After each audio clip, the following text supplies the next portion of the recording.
Notice how fast it comes up. Compared to my Avidyne, which I have to wait till like 3 minutes for it to go. So all you can hear is the fan in my one as well going.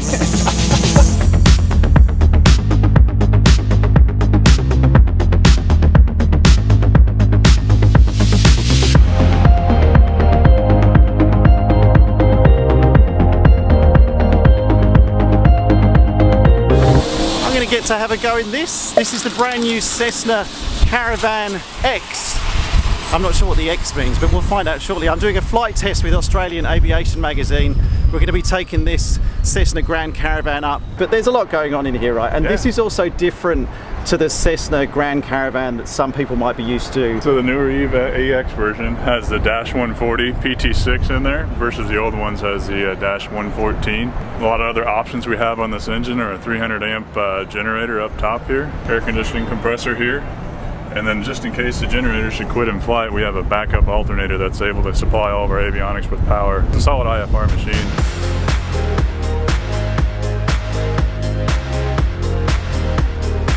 A bit windy. Let me put this. It's configured at the moment for how many passengers could you fit in here? You've got 9 passengers in the back. 9 passengers. Plus a 10th one in the right seat because it's single pilot. I've seen some with, is there a bench seat on the back? Yeah, that's right. Well? Yeah, here we've got a cargo with a cargo net. That's what we prefer because we fly this all around the world. You've got this lovely big door so you can get a pallet in to the side. That's just with it. Easy. Easy peasy. Yeah. And how does it perform in strong winds? I guess we're going to find out. When you put a roller shutter on here and you get the skydivers That's as well, right? Yeah, you do have you can put a roller shutter on here and you just lift it up and then out they go, basically. Out they go, yeah. Never done that before, but no, yeah. Why jump out of a perfectly we won't nice be doing airplane? It today either. Good.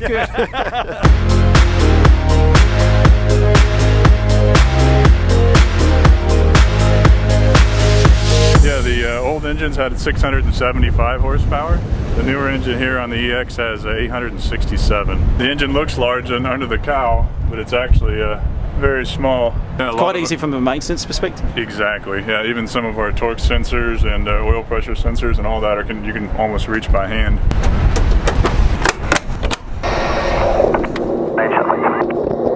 I'll tell you one thing I've just noticed, Mike, is we're both wearing Ray-Bans. Yeah, there you go. You know, good mind, single eye. Exactly. You got the memo this morning. That's good.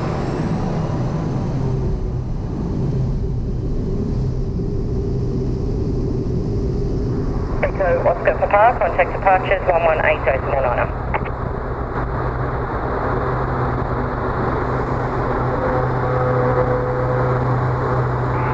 Afternoon, Kilo Chicago. This is Cessna 306 approaching West Gate 1500 West Gulf, request clearance. 1,500 feet a minute. Yeah, it's a nice, so you can see over the nose. You could pull it back to about 95, but then it's not as pretty at the front. Yeah. There we go. There's some smooth air. Yeah, I was just thinking that you almost like you just get through 5,000 feet. It's like perfect. So how does the atmosphere know that 5,000 is the level? Yeah, it knows all the poor guys that are down there working hard in the pattern. All these guys getting paid more up here. Like, this isn't too bad. Just sit back. And our maximum cruise power is set by the blue bug, which takes into consideration atmospheric conditions, where your propeller's set, and just gives us a nice quick reference there to set our cruise power. I haven't even introduced this guy. He's been flying us for the last sort of 20 minutes. This is Mike, everybody. He works for Textron Aviation. I did some of my training. I flew it on the phone, as I'm sure a lot of you guys watching have as well. 172, I started in a 152, and then a 172, did my commercial training in a 182 and a 206. You were saying there's a lot of similarities, even though this is a physically larger aircraft, but there's similarities in flying those aircraft. And it's kind of a fairly natural path to step up to something like this. Is that right? Yeah, certainly. It's handling characteristics are very close to a 182. Yeah. And but you're running down the runway at max takeoff weight, close to 4,000 kilos. As far as stall characteristics, handling in the air, steep turns, it's all very simple. Yeah, it's an upgraded version of what we're used to in the G1000. It's an NXI Phase 2. So it's got a faster processor. You used to have the full screen chart, and now you can do one of my favorites while doing approaches is you can now take that off of full screen and have a kind of an overall bird's eye view picture. And so what are you guys doing in terms of demoing this aircraft? Where have you been flying up until this point? So this aircraft actually entered into demo service coming into Japan, and we brought her all the way down through China into Taiwan, in Vietnam, and our home base for us is in Singapore. So we had a quick scheduled maintenance break in Singapore, and then we've been coming down through Bali, which is a convenient stop overnight for us, and on into Cairns was our first set of demos. Yep. And we've worked our way down some outback strips just west of Brizzy there. How long could you fly for? You know, we typically look at about 4.5 hours. 5 hours you can kind of push it if you want to start running long range cruise. Yep. It does have about 5.5, 6 hours of fuel depending on how you run the engine. Yeah.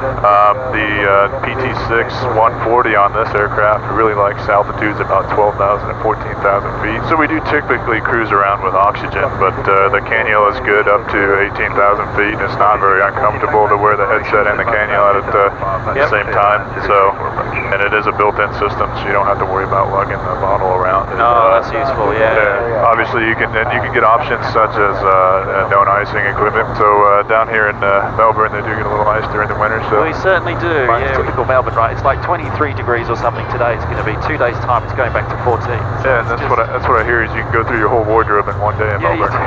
You do.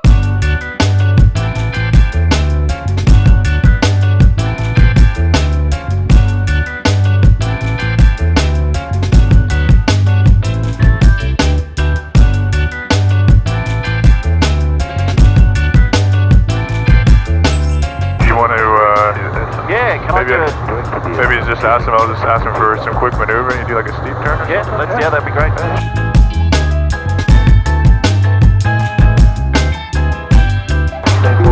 There you go. So now you still have the yaw damping gauge. It kind of helps us. Yeah, just to get a feel for it. So a little bit of back pressure to stop us sinking. Feels pretty light. Yeah, it's not what you think when you think of a 4,000 kilo aircraft. I was thinking, yeah, you're going to have to haul back on it. Another one to add to my list. Thanks, Mike. Yeah, I appreciate that. I have the aircraft. All right, your controls. I have controls.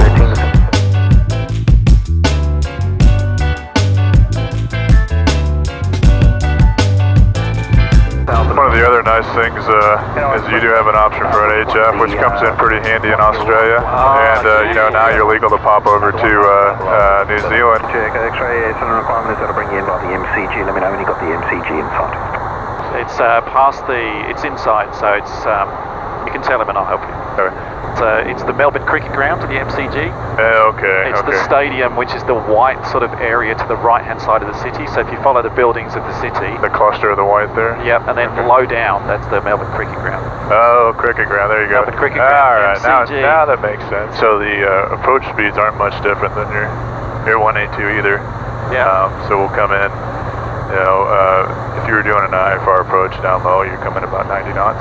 As you come down toward the threshold, you slow it back to about 80.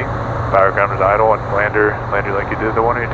So you're crossing the threshold around 80 knots. Yeah. So it's Stall speeds, full flaps are still down around 50. Do you know, it's 78 for me over the threshold. Oh yeah. 60 is our stall speed. So Okay. Yeah.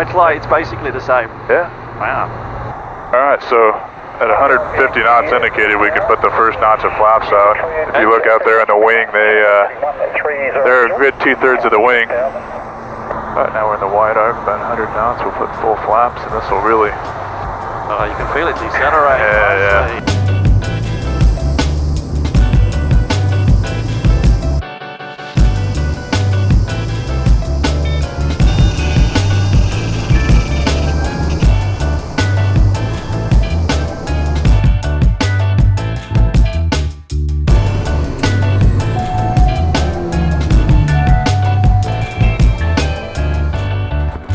Perfect. Thanks, Mike. Enjoyed flying with you. Thank you very much.